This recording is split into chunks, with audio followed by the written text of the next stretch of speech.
मरवत साहब, उल्टी गिनती तो चले, बिलावल साहब ने वीडियो भी बना दी, बाकायदा उन्होंने वो पूरा एक जेस्चर दिया है कि इस तरह टिक टॉक ये क्या कहते हैं आपकी गिनती शुरू हो गई। बट आप क्या समझते हैं ये क्यों हो रहा है एकदम से मुल्क में, और ये क्या सिचुएशन है कि वज़ीर दाखिला इतने पावरफुल हैं कि वो बयान देते हैं फिर उसको इंडोर्स कर देते हैं समहाउ DGISPR, बिलावल भुट्टो जरदारी साहब भी मैदान में आ जाते हैं, ये हो क्या रहा है?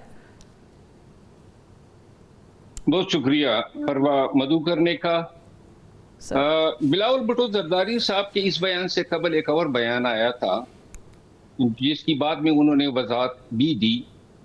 वो बयान जो था कुछ हलकों पे बिल्कुल बम शेल की तरह गिरा, और इसका नज़ला गिरा जाके मोहसिन नकवी साहब पे।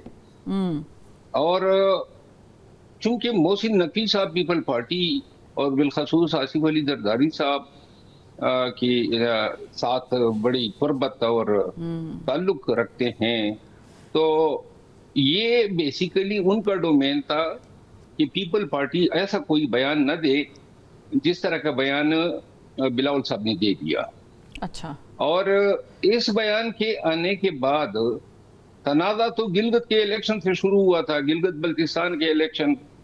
और जहां तक धांधली का ताल्लुक है, ईमानदारी से मैं ये समझता हूं कि गिलगित बल्तिस्तान में जो इलेक्शन हुए थे वो भी इसी निज़ाम के तहत हुए जिस निज़ाम के तहत पाकिस्तान में इलेक्शन हुए। अच्छा। और उसी निज़ाम के तहत आज़ाद कश्मीर में हुए।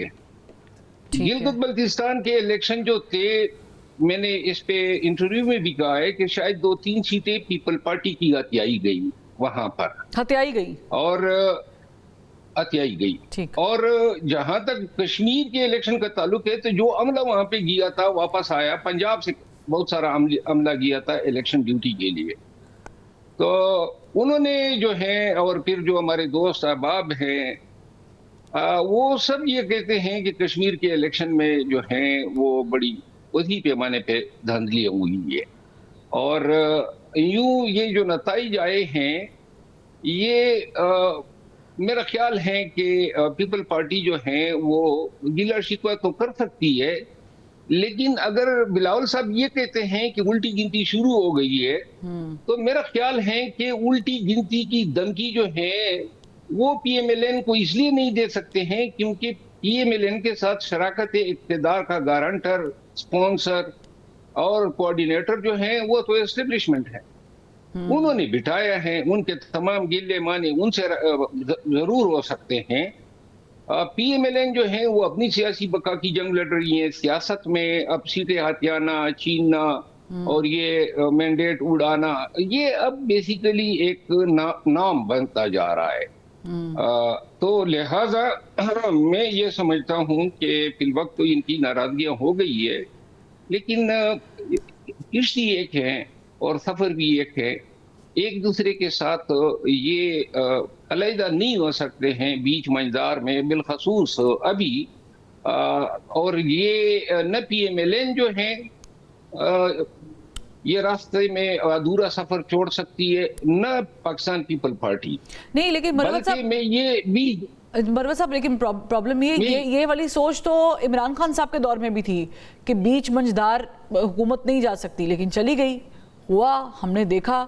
तो दोबारा अगर सिचुएशन पैदा हो सकती तो ये पहली बार तो नहीं होगा। देखिए, ये हमेशा से हुआ है, लेकिन हर दौर के अपने डायनामिक्स होते हैं।